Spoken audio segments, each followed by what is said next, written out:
এটা তো মহাজনের বিচার। মহাজন মনে করতেছে যে আমাদের কারাগারে ঢুকালে সে তার গদি নড়ে গেছে, মহাজনের গদি নড়ে গেছে। শেখ হাসিনা ভয় নয়, আমরা রাজপথ ছাড়ি নাই।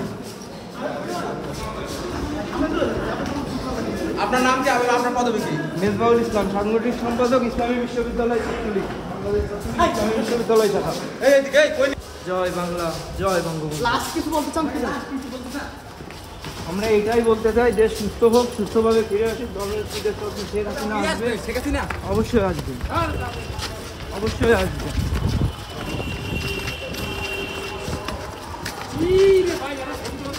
আপনাদের সংগঠন নাকি নিষিদ্ধ? নিষিদ্ধ বলে কোনো সংগঠন ছাত্রলীগের ইতিহাসে নয়। ছাত্রলীগের